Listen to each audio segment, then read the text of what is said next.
నమస్కారం. Smart focus life ఛానల్కి మీకు స్వాగతం. ఈ ఛానల్లో మనం కేవలం డబ్బు సంపాదించడం గురించి మాత్రమే కాదు, తెలివైన నిర్ణయాలు ఎలా తీసుకోవాలో, మన భవిష్యత్తును ఆర్థికంగా ఎలా పటిష్టం చేసుకోవాలో తెలుసుకుంటాం. చాలామందికి స్టాక్ మార్కెట్, పెట్టుబడులు అంటే ఒక భయం, ఒక గందరగోళం. లక్షలు పోతాయేమో, కోట్లు వస్తాయేమో అనే అపోహలు. కాని నిజానికి సరైన అవగాహన, కొంచెం స్మార్ట్ ఫోకస్తో ఎవరైనా ఆర్థిక స్వాతంత్ర్యాన్ని పొందవచ్చు. ఏంటి, స్టాక్ మార్కెట్ చాలా కష్టమా? ఎలా మొదలుపెట్టాలో తెలియట్లేదా? ఏ కంపెనీలో పెట్టుబడి పెట్టాలో అర్థం కావట్లేదా? మీరు ఒక్కరే కాదు. ఈ ప్రశ్నలన్నింటికీ సమాధానాలు సులభమైన భాషలో మన రోజువారీ జీవితానికి అన్వయిస్తూ అడుగడుగునా మీకు తోడుగా ఉండేదే మన స్మార్ట్ ఫోకస్ లైఫ్ ఛానల్.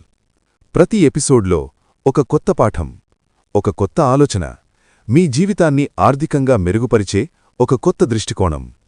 మీరు గనక మీ డబ్బును తెలివిగా వృద్ధి చేసుకోవాలనుకుంటే, మీ ఆర్థిక భవిష్యత్తుపై నియంత్రణ సాధించాలనుకుంటే, వెంటనే మా ఛానల్కి సబ్స్క్రైబ్ చేసుకోండి. పక్కనే ఉన్న గంట గుర్తును, బెల్ ఐకాన్ను నొక్కడం మర్చిపోవద్దు. ఎందుకంటే మన స్మార్ట్ ఫోకస్ లైఫ్ ప్రయాణం ఇప్పుడే మొదలైంది. మరిన్ని ఆసక్తికరమైన విషయాలతో మా మొదటి ఎపిసోడ్లో కలుద్దాం.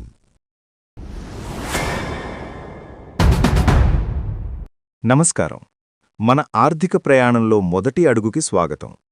చాలామంది స్టాక్ మార్కెట్ అనగానే ఏదో జోదం అని లేదా పెద్దలు వాడే ఆట అని భయపడుతుంటారు. కాని నిజానికి అది ఒక అద్భుతమైన వ్యాపార వేదిక. అసలు స్టాక్ మార్కెట్ అంటే ఏంటి? సాధారణంగా మనం కూరగాయలు కావాలంటే మార్కెట్కి వెళ్తాం, బట్టలు కావాలంటే షాపింగ్ మాల్కి వెళ్తాం. అలాగే కంపెనీలలో వాటాలు కొనాలన్నా లేదా అమ్మాలన్నా వెళ్లే చోటే స్టాక్ మార్కెట్. ఒక కంపెనీకి తన వ్యాపారాన్ని పెంచుకోవడానికి డబ్బు అవసరమైనప్పుడు ఆ కంపెనీ తన యాజమాన్యంలో కొంత భాగాన్ని ప్రజలకు అమ్ముతుంది. మనం ఆ వాటాను కొంటే ఆ కంపెనీలో మనం కూడా ఒక భాగస్వామి అయినట్లే. సామెతలతో అర్థం చేసుకుందాం. స్టాక్ మార్కెట్ స్వభావాన్ని వివరించడానికి మన తెలుగు సామెతలు చక్కగా సరిపోతాయి. చెట్టు పెడితేనే కదా కాయలు కాసేది? అవును, స్టాక్ మార్కెట్లో పెట్టుబడి పెట్టడమంటే ఒక మొక్కను నాటడం లాంటిది. ఈ రోజు పెట్టిన పెట్టుబడి రేపొక మహావృక్షమై మీకు లాభాలనే పండ్లను ఇస్తుంది. కాని దానికి ఓపిక చాలా అవసరం. అందని మాని పండ్ల కోసం ఆశపడకూడదు. స్టాక్ మార్కెట్లో ఒకే రాత్రిలో కోటీశ్వరులు అయిపోవాలని అడ్డదారులు తొక్కకూడదు. కంపెనీ గురించి పూర్తిగా తెలుసుకోకుండా ఎవరో చెప్పారని తెలియని కంపెనీల్లో పెడితే చేతులు కాలే ప్రమాదం ఉంది. ముందు జాగ్రత్త 30 ఏళ్లు ఆయుష్షు. మార్కెట్లోకి వచ్చే ముందు సరైన అవగాహన ఉండాలి. అవగాహన లేకుండా అడుగు పెడితే అది జోదం అవుతుంది. నేర్చుకొని అడుగు పెడితే అది పెట్టుబడి అవుతుంది. ఇది ఎలా పనిచేస్తుంది? మీరొక కంపెనీ షేరు 100 రూపాయలకు కొన్నారనుకుందాం. ఆ కంపెనీ బాగా లాభాల్లో నడుస్తూ విస్తరిస్తుంటే ఆ షేరు విలువ 150 రూపాయలు లేదా 200 రూపాయలు అవ్వచ్చు. అప్పుడు మీరు దాన్ని అమ్మి లాభం పొందవచ్చు. దీన్నే తక్కువకు కొని ఎక్కువకు అమ్మడం అంటారు.